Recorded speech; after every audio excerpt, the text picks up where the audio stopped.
I'm Henry Brinton, the pastor of Fairfax Presbyterian Church in Virginia, just west of Washington, D.C., and I was very pleased to write this foundational essay on care for creation for the Follow Me curriculum.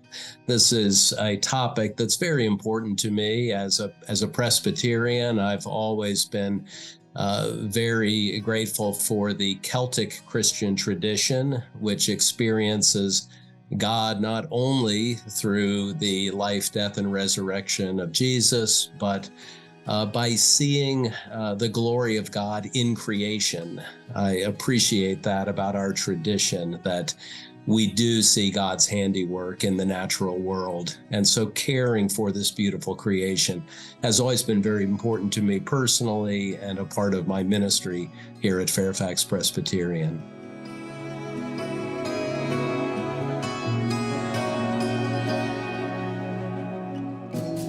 The second aspect of caring for creation is called till. And this comes from a line in the second chapter of Genesis in which God challenges the first human, Adam, to till and keep the Garden of Eden. This is a real challenge for us as Christians because many of us grew up thinking more about how the world can be used than how the world can be preserved. Jonathan Merritt is an author who wrote a book called Green Like God, Unlocking the Divine Plan for Our Planet. And he had a real awakening when he was in a theology class with one of his favorite seminary professors. This professor said at one point, when we destroy God's creation, it's similar to tearing a page out of the Bible. That was a shock to Jonathan, who had grown up with a very high regard for Scripture. And he thought to himself, I would never tear a page out of the Bible.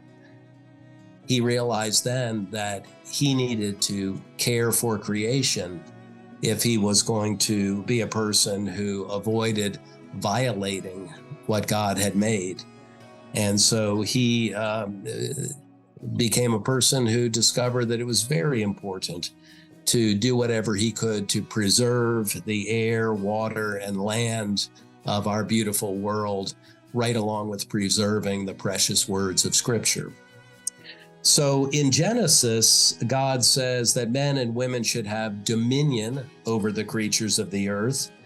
But unfortunately, dominion has often been interpreted as domination. We are to show dominion over the world, to have dominion over the world, but to practice dominion in a way that a good Lord, a good caretaker would have dominion over his property. The critical verse, I think, that can guide us in this is the verse from the second chapter of Genesis, in which God took the man, Adam, and put him in the garden to till it and to keep it. When we practice this tilling and keeping, we are to take care of the land and watch over it. We are to work the ground and keep it in order. We are to take care of it and look after it. These are all ways of understanding this command to till and to keep. We are to be prudent managers of the land entrusted to our care. And Jesus does a good job of illustrating this in his many parables of stewardship, encouraging his followers through these parables to understand what it means to be faithful and wise as we take care of the resources that God has entrusted to us. So dominion is not domination. Dominion is good stewardship. It is good caretaking, good management. This kind of management has been important to Presbyterians for a long time. Our General Assembly has issued papers on restoring creation. And these papers have reminded us that tilling includes not only agriculture, but also mining and manufacturing. we need to be involved in these activities as we conduct our lives as people in 21st century America. But as we till, it's important for us to till with care. This means making sure that the world of nature continues to flourish. Our tilling needs to be done in a sustainable way so that all the intricate interacting systems that support human life as well as plant and animal life will be sustained for future generations. So as Presbyterians, we are challenged to till with care, to make sure that our tilling does not destroy the gifts that God has given us for our lives today and also for future generations.